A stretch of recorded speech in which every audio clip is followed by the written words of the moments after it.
Hey y'all, it's your boy Rico. And Sam. And today is episode E, so we're going to touch on endocrinology, which is pretty much gender care, right? Yeah. Okay.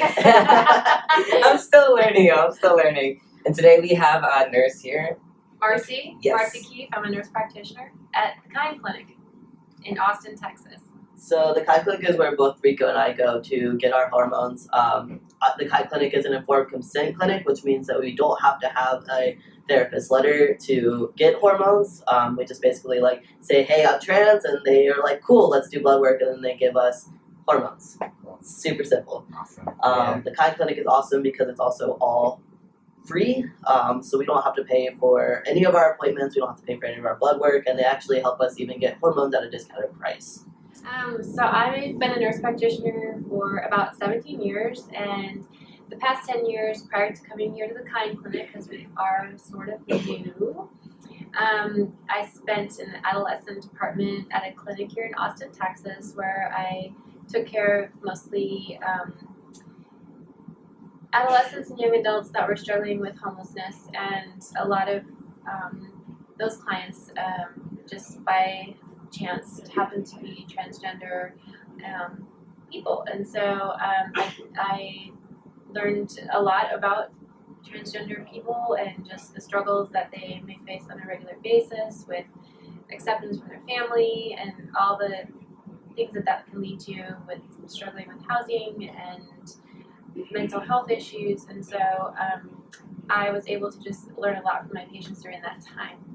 So since then, I've come here to the Kind Clinic, where it's a sexual health clinic, and one day a week we kind of open the doors and say, we're here also to affirm everybody's identity and help people be who they are, and without any stigma or judgment, no matter what situation somebody comes to the clinic. So that's just something that I love to do as a provider and just as a human being, and it's really important to me.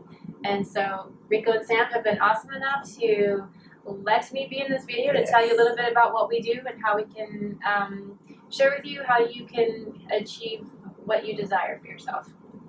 So there is a lot of trans folk that are young and just realizing that they do want to start hormone therapy. They are over the age of 18. What is the first step for them? How do they go find a physician to start hormone therapy?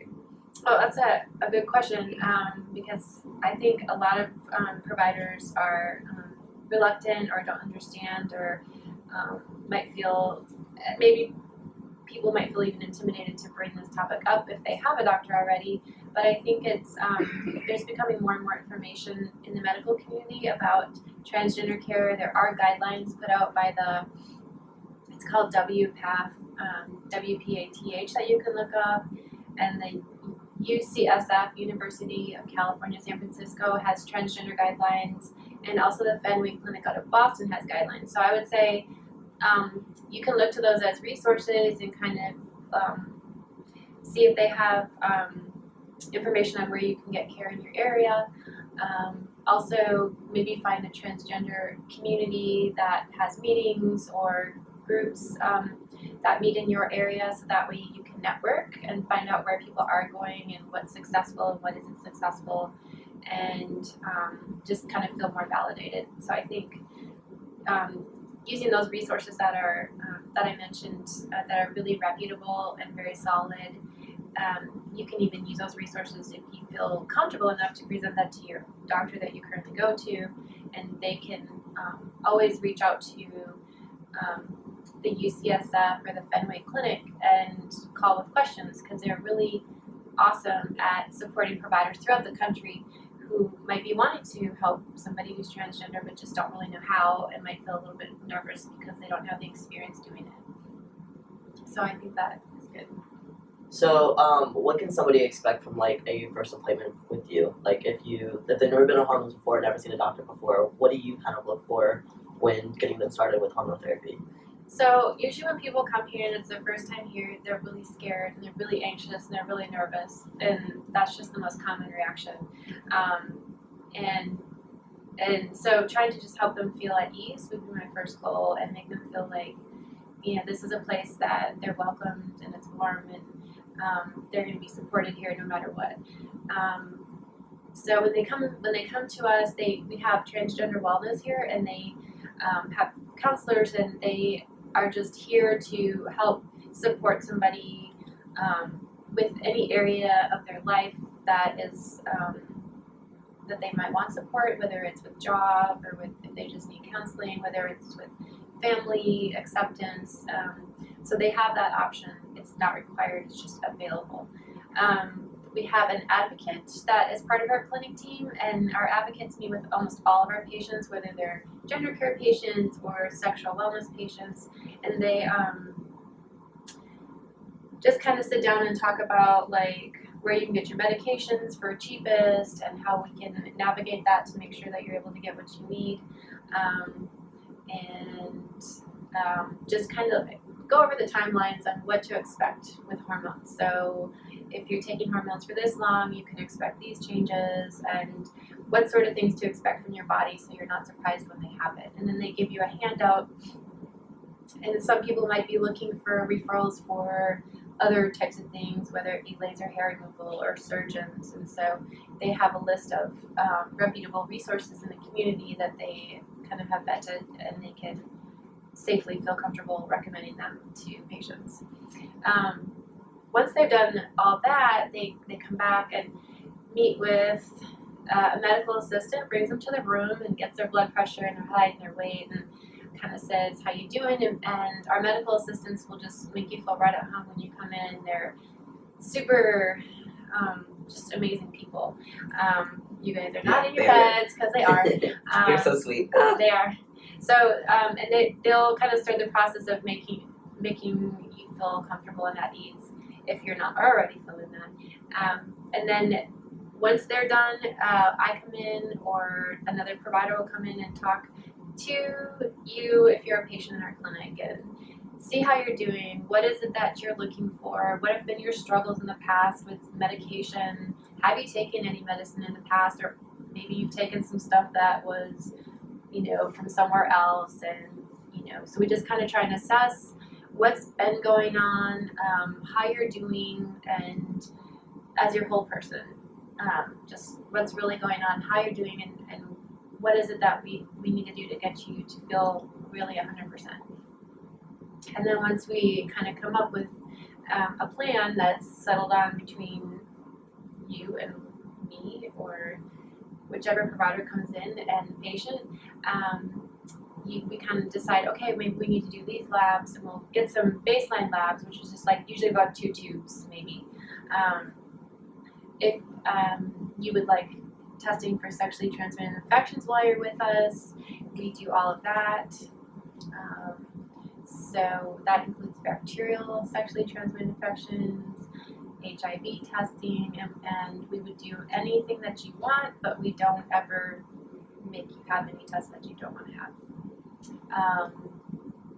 But we just are comprehensive that way. That's just how it is. So what else? We get your labs, and we give you a prescription that day that you come in for your hormones, and we can send it to the pharmacy, so you can just go pick it up, or you can take a paper copy with you and take it to the pharmacy that you want to take it to. We try to help you set up the Good RX app on your phone, so you can find it for the cheapest price around you. That's good. I don't have that. You should. And talk to you if you're going to begin, say, injections, and you've never given an injection before. We talk to you about, do you want to do your shot intramuscularly or subcutaneously, if that's an option for your hormone, and then we will show you how to do that until you feel comfortable.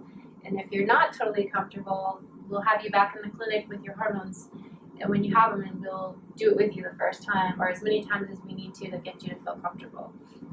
What else? If we are always here to answer questions. If you're nervous, if you're anxious, if you're scared about your medications, or you feel something funny, we're always going to be here to support you through that process. once that first visit is done and you feel happy and you leave and you schedule a follow-up appointment usually for about a month just so we can check in, see how things are going.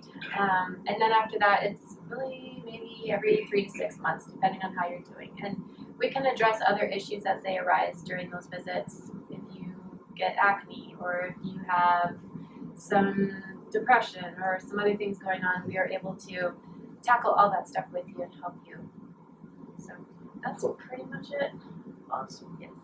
So can younger patients come here as long as they have parental consent too, or do you only handle adults? So we, at the beginning of the year, will be doing 16 and up. We do have a few patients that are about 17 that come to the clinic with parental consent. But yes, 16 and up is the Endocrine Society just came out with guidelines stating that it's safe for someone who's 16 years and older to make a decision and start cross-sex hormones. And so, but I thought that I've seen things on people starting even younger, like 13, 12, something like that. With parental consent. Right. So you're saying 16, they wouldn't have to have parental consent? No, they still do need parental consent. If they're not emancipated by marriage or because they're homeless, or a guardian if they're in foster care, parental consent if they're living with parents.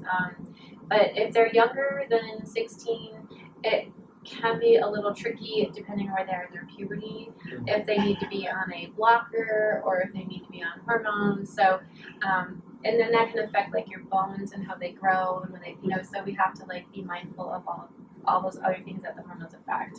Yeah. So, there are people in the community that we can refer to if someone is under 16 to get the best care possible until they are old enough to start cross-sex hormones.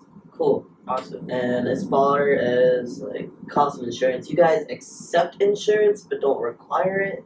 Is that correct? So we don't bill insurance at all. Yeah. So it's totally free. free. Yes. And so we don't charge for anything. Yes. At Awesome. this point in time. Yeah, Austin, we're lucky here, but there's not many places around that in the U.S.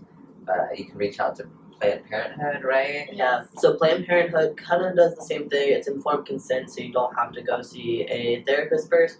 However, Planned Parenthood is also on a sliding scale, so it's kind of like pay what you can. They can bill insurance, I'm fairly certain, but depending on where you're at in your finances, they'll charge you based on that. Other than that, you kind of, like endocrinologists themselves, some will take insurances, some won't. My first person did not take insurance, so I paid completely out of pocket, and that gets really expensive. So it's definitely important to try to find somebody that does take insurance or can help you, like Planned Parenthood or like the Kind Clinic that does it for free. And there might be community clinics that have adolescent providers, and adolescents can meet anywhere up to age 24. Most adolescent providers are pretty savvy in the world of transgender care, so I think that could also be an option to look into as well. All right, y'all, that does it for E. Next week we're going to do F, and that is going to be femininity. So pretty much trans men that are scared to be feminine if they are because they identify as male. So we're going to touch a little on toxic masculinity as well. So thank you for joining us and telling us about your everything, all your expertise. Of course, thank you for having me. It's an honor. Marcy is literally the best doctor you could ever ask for. We're very lucky to have her. I had the best patient in the world. I don't know if we can legally say, but she's our nurse. Yeah. Yeah. All right, we'll see you next time, y'all. Bye. Bye.